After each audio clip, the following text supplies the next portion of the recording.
कलयुग के 5 रहस्य। नमस्कार दोस्तों, जय श्री कृष्णा। हर हर महादेव। स्वागत है फिर से आपका इस चैनल पर। दोस्तों, वर्तमान समय में हम जी रहे हैं उसे कलयुग कहा गया है। चारों युगों में कलयुग को श्रापित युग कहा गया। शिव पुराण में भी इस बात का वर्णन है। महर्षि वेदव्यास जी कहते हैं कि जब कलयुग अपने चरम सीमा पर पहुंचेगा तब इस धरती से धर्म का नाश हो जाएगा और उस समय मनुष्य पाप कर्म में अपना जीवन यापन करेगा। कलयुग में नारी ना धर्म विचार करेंगी पर पुरुषों से प्रेम करेंगी, नग्न साधु के दर्शन पाएंगी, विधवा नार श्रृंगार करेंगी, ईश्वर का ना ध्यान करेंगी, पापी लोग बढ़ेंगे। तब भगवान विष्णु कल्कि के रूप में धरती पर अवतरित होकर कलयुग का अंत करेंगे और पुनः धर्म युग की स्थापना करेंगे। पर क्या दोस्तों, आप सभी को पता है कि भगवान श्री कृष्ण ने महाभारत काल में बता दिया था कि आने वाला समय यानी कि कलयुग कैसा होगा। इतना ही नहीं, भगवान श्री कृष्ण ने कलयुग के 5 कड़वे सत्य भी बताए थे जो आज देखने को मिल रहे हैं। वह कौन से हैं 5 कड़वे सत्य? दोस्तों, यदि आप भी जानना चाहते हैं तो इस वीडियो के आखिर तक बने रहे। और अगर अब तक इस चैनल को सब्सक्राइब नहीं किया है तो चैनल को सब्सक्राइब करके बेल आइकन को प्रेस कर लीजिए। तो चलिए बिना टाइम वेस्ट किए शुरू करते हैं। दोस्तों, महाभारत काल में जब पांडव युद्ध क्रीड़ा में अपना सब कुछ गंवा देते हैं तब उन्हें वनवास जाना पड़ता है। वनवास जाने से पहले भगवान श्री कृष्ण से मिलते हैं और कहते हैं, है भगवान, युद्ध क्रीड़ा में सब कुछ गंवा देने के बाद हम 5 भाई द्रौपदी के साथ वनवास जा रहे हैं। लेकिन जाने से पहले हम यह जानना चाहते हैं कि आने वाला युग कलयुग कैसा होगा। उस समय के मनुष्य कैसे होंगे, उसकी कितनी आयु होगी, लोगों के विचार कैसे होंगे और मोक्ष की प्राप्ति कैसे होगी। पांडवों के मुख से ये सारी बातें सुनकर भगवान श्री कृष्ण थोड़ी देर सोच विचार करते हैं और फिर पांडवों से कहते हैं, पहले आप सभी वन जाइए और वन में जो भी आपको जो कुछ भी दिखे वह आकर मुझे बताए, तब मैं आप सभी को इन प्रश्नों का जवाब दूंगा। अब भगवान श्री कृष्ण के कहे अनुसार 5 भाई वन में चले गए और वन में जो कुछ भी उन्हें दिखाई दिया उसे देखकर वह हैरान हो गए। उन्हें अपनी आंखों पर विश्वास नहीं हो रहा था। कुछ समय बिताने के बाद वह सभी भगवान श्री कृष्ण के पास लौटते हैं। लेकिन इस बार पांडवों के मस्तक पर चिंता थी और वे किसी उलझन में पड़े नजर आ रहे थे। जब भगवान श्री कृष्ण ने उनकी ऐसी दशा देखी तो उनसे रहा नहीं गया और भगवान श्री कृष्ण ने कहा, आप सभी किस सोच विचार में मग्न हैं, हमें बताएं। अगर संभव होगा तो हम उसका समाधान अवश्य करेंगे।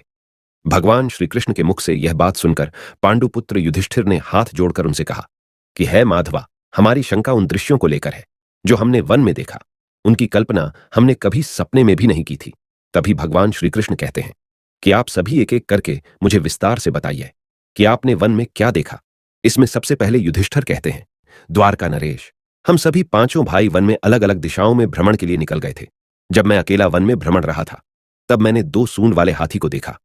अब आप मेरी इस शंका को दूर कीजिए कि भला एक एक हाथी के 2 सूंड कैसे हो सकते हैं। अब अर्जुन की बारी होती है।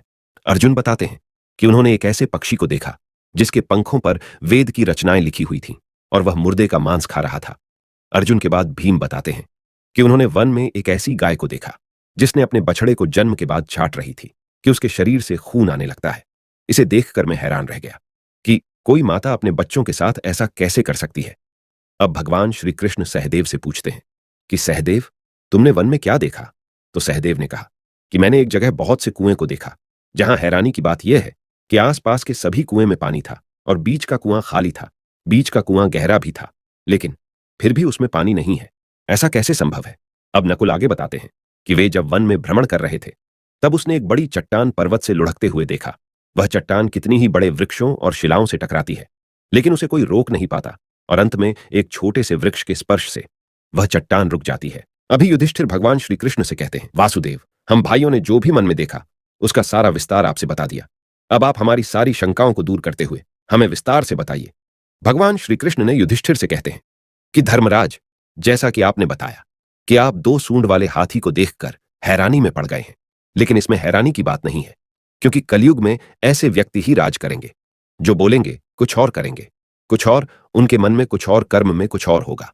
शोषण करने का एक भी मौका हाथ से जाने नहीं देंगे। ये बस अपने ही हित की बात सोचेंगे। अब भगवान श्री कृष्ण अर्जुन से कहते हैं, पांडुपुत्र अर्जुन, तुमने वन में एक ऐसे पक्षी को देखा जिसके पंख पर वेद की रचनाएं लिखी हुई थीं और वह मुर्दे का मांस खा रहा था।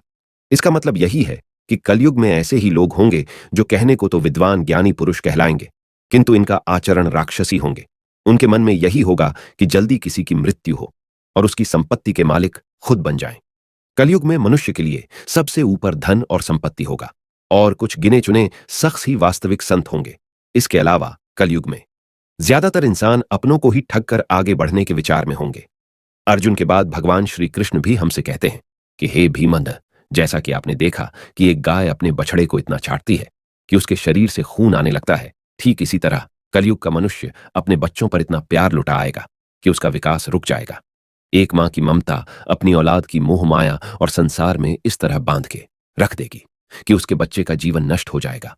अगर किसी का बेटा घर द्वार छोड़कर साधु बन जाएगा तो उसके दर्शन को हजारों व्यक्ति जाएंगे, किंतु अपना बेटा साधु बनेगा तो वह रोएंगे, विलाप करेंगे कि मेरा बेटा गलत रास्ते पर चला गया।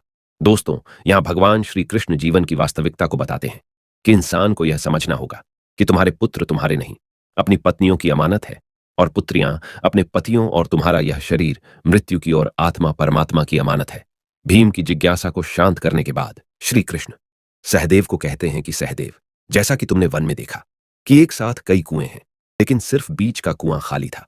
इसका मतलब यह है कि कलयुग में धनी व्यक्ति अपनी मन की खुशी के लिए विवाह उत्सवों में धन खर्च करेंगे, लेकिन अपने आस पड़ोस किसी गरीब को देखकर उसकी मदद नहीं करेंगे, फिर चाहे वह गरीब उनका सगा ही क्यों ना हो।